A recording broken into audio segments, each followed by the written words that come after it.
It's not easy getting the whole family together in one place. So this Thanksgiving, why not take advantage of that family time and make a move to help create deeper connections? My next guest has ways to change up your table talk with specific questions designed to deepen family connections and make this Thanksgiving the most meaningful one yet. Studio 5 contributor and psychologist Dr. Liz Hale is here. We were talking about you at the beginning of the show. I don't know if my ears were burning. I didn't know why. I just was commenting, and I mean this from the most sincere place of my heart. You have a gift for this, Liz. I can be on the phone with you for 3 minutes and hang up feeling like we've made some sort of connection, or chat in the hall here at KSL for 5 minutes and feel like our friendship is better because of that conversation. That's an art. That's a gift. That is a true compliment. I'm really touched by that. I'm a little surprised by that, actually. Thank you for that. What do we hope to gain from asking and answering these types of specific questions? Right. Well, you know, what's a typical question we typically ask at Thanksgiving is, what are you grateful for? What are you grateful for? What are you grateful for? And that's lovely. We actually had our Thanksgiving on Sunday,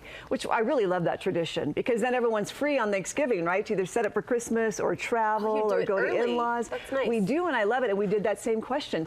And I think that's so great. And of course, you're grateful for the people in that home. Right. You know, and so it gets not repetitive, but what else could we do? How do we use the leverage of that? If we're all used to asking that question, what are you grateful for at the Thanksgiving table?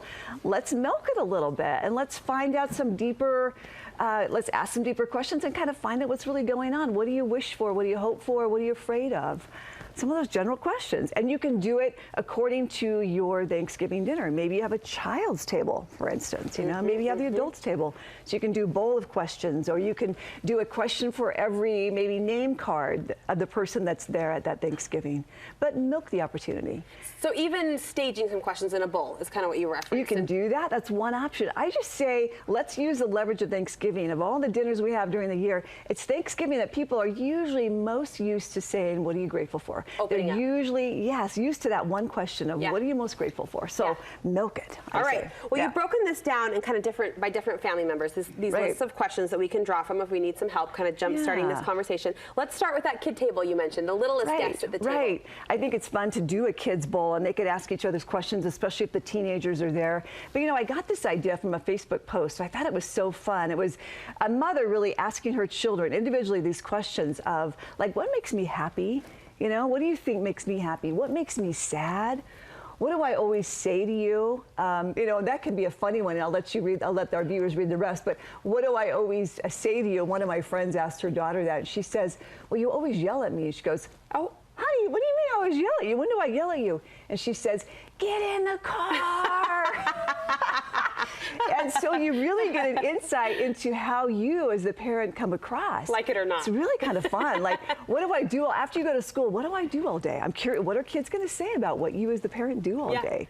You know, how old am I? I played this game with my nieces this weekend who were there for a sleepover, and it's really quite fun, you know, of like how old I am. I think you're 99. Well, close. Not quite. Not quite. So it's pretty cute. I remember when I was younger, my congregation once a year turns the church meeting over to the primary, to the kids, right? And they had done this question and answer with the kids, and one of the youth leaders was reading back some answers, and they said, we asked Brooke Walker what is her mom's very favorite thing to do in the whole wide world, and she said, clean. And I looked at my mom all proud, like grinning. Did I get it right? Glaring at me. She was shooting me the dirty looks. Like, that's not the most, favorite thing I like to do. So anyway, fun memories could be made from those answers and from those questions. And you just kind of deepen the connection a little bit. It's a great way to do. Let's move on to couples. What are some questions we could ask of couples that might take that friendship deeper? Well, you know, I really like the idea of even doing a little bit, taking a page out of the dating game a little bit. Like teenagers get involved in this. They really love it when couples are answering questions like, you know, so what did your partner wear on your first date? You know, it can be a fun one. Or what is your partner's dream from their bucket list? So be willing to maybe have somebody else ask the questions of that partner, or you could have partners ask it of each other. But it's really quite fun to see, like, what do these people remember? What's your greatest ambition? You know, what's your partner's greatest worry? So I take that really from John Gottman. It talks about the love map. You know, who are your partner's 3 best friends? Who do they struggle with the most in their life right now? Maybe you don't want to ask that one because it could be a family member that's at that Thanksgiving gathering. But you get the idea that it's really quite fun, and kids love to hear the adults talk about their love story. Oh, I bet they're insanely curious. Right? Oh, they are. Yeah, they're right there. I was surprised last night at our Thanksgiving dinner of how the teens and all the kids, young and old, were listening to everybody's comments about what they're grateful for. was very sweet. That is sweet. That is fun. And we loved hearing what they were grateful for. Sure. Table talk for everyone else. Some questions, general questions, maybe you could toss out to different people depending on their relationships. What would you change about yourself? What quality? That a great one? That is a good one. What quality do you wish you had more of? What are you most proud of? What scares you most and why? These are digging deeper. Isn't that kind of fun? Because we're so sure that we know someone until you say, what would you like to change about yourself? You know, it's like, ooh, yeah, that's a little bit more revealing.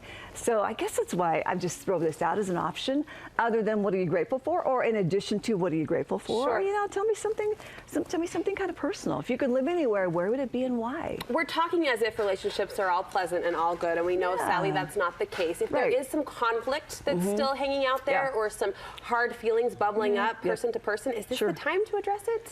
You know, I think anytime you have relationships and connection, we have conflict. There is just no other way to do that. Sometimes we feel like, oh, if there's conflict between us, then it must be wrong. Oh, it means that closeness is about ready to happen. You know what I mean? Conflict can always lead to closeness. So what I love to suggest and what I do for my own personal life is every day I try to make a habit of forgiving just the little stuff, you know, just the little incidents, maybe even a driver who's in a hurry. You know, it could be an anonymous person that might have hurt or maybe made an inconvenience for me, but just forgive a little bit every day. And then it makes it easier to forgive the big stuff. You know, we got to stretch that muscle.